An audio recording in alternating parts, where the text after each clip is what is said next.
Was it worth shorting this momentum stock, being stuck $1,200 and then only making $150 from it? Fuck no! I just want all of the money. I haven't done a trading video in a very long time. I want to do one. I want to talk about a particular topic about locating shares that are hard to borrow. And we're going to do it by example, as always. So the trade of the week being ISPC. This is for the week of November 29th.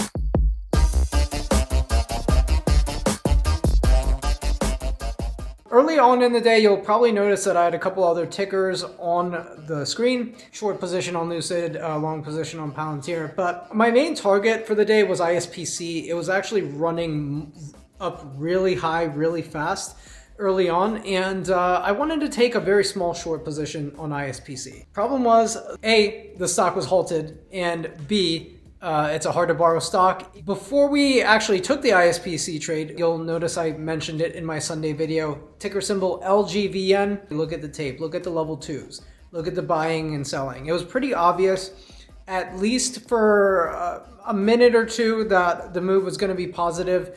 Went in there with pretty small size. I honestly should have sized up more than 300 shares for this.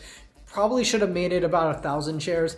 But truth be told, I wanted to save my bullets for ISPC. I knew there was a possibility LGBN would go against me, and I would need to refocus my attention to ISPC. Went in with 300 shares. I think I made close to $300 on LGBN, which I'm pretty happy about. Honestly, I should have sized up a little bit higher here. It was pretty obvious just looking at the tape. You can tell when the level 2s, if you look at the level 2s and the bids just keep stacking higher and higher, chances are the next few moves are going to be a little bit higher. It's just supposed to be a quick scalp here. That's all I was trying to do. Quick $300. What I like about trading these types of tickers, I mentioned these types of tickers on my Sunday video. You don't need a heck of a lot of capital to trade LGBN. You need, what did I trade it with? Like 10 grand or something like that, if we're rounding to the nearest 10,000 increment.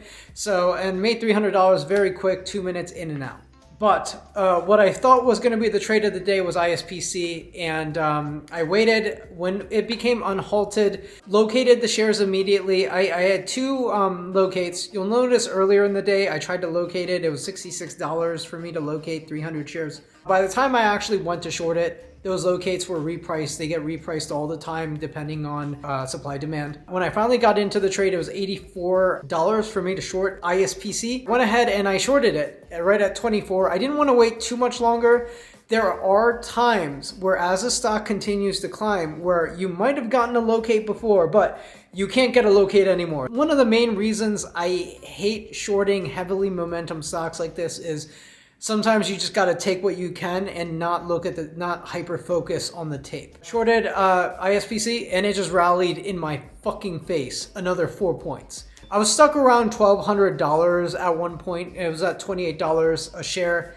But then I saw the tape running a little dry. It gets a little complicated when you're shorting a hard to borrow stock like ISPC. And the reason I say this is a lot of times when I know a trade's going to go bad, I'll try to recycle out of the position or try to get out of the position, cover my short. In this case, what I mean by that is cover ISPC, let's say around 26, and try to reshort it around 28. Problem here is you don't know if your locate is still going to be valid at 28 because there might be so many people locating on their side that by the time you go to short it at 28, there's nothing left for you to borrow. So it's kind of the major downside with this strategy. And this is a strategy I'm trying to play around with a little bit more.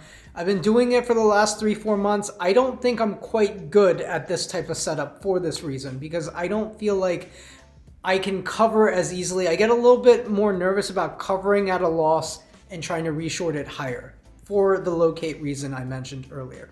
Lucky for me, the tape did turn around at one point, but it bounced right around 24 the first time and then back up to 27. So I went from being stuck 1,200 to being close to break even to being stuck 1,200 again at one point.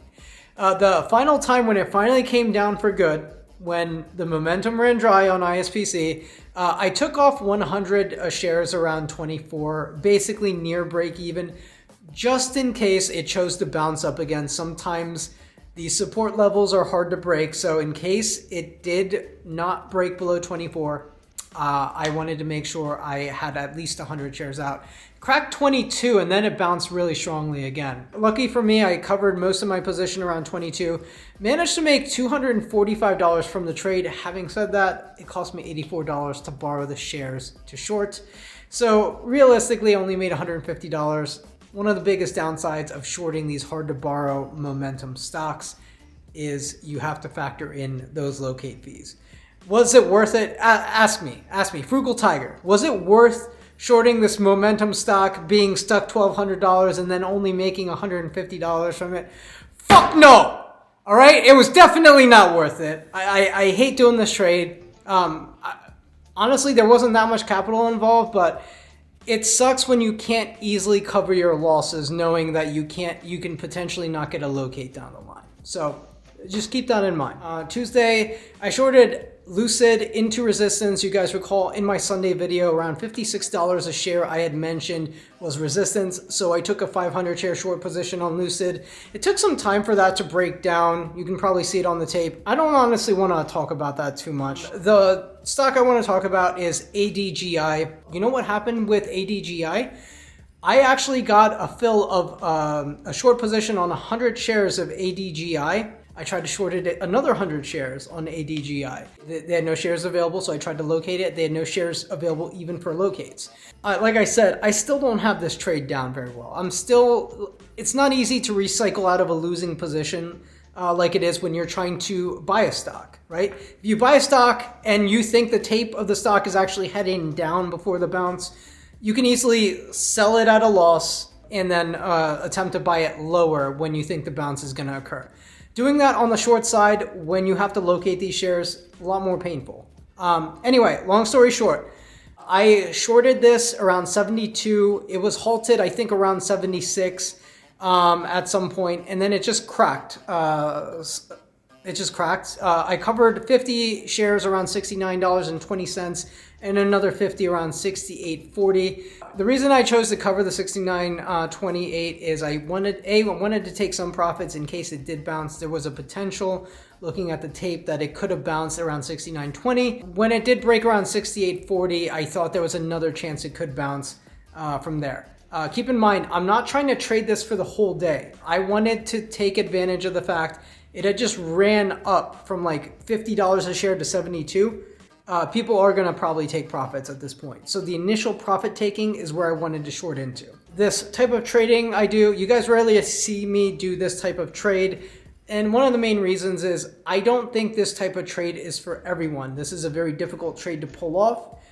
Even me, I'm doing it with very small size because I am not that good at it yet for the reasons I discussed. That's it for me. One thing I will ask, if you guys do like these videos, the reason I stopped doing these videos is the algorithm. This is the type of video I originally started the channel with, but I don't think people liked it that much. But if you like it, like and subscribe, and leave a comment down below. If you have any questions, I respond to pretty much everyone.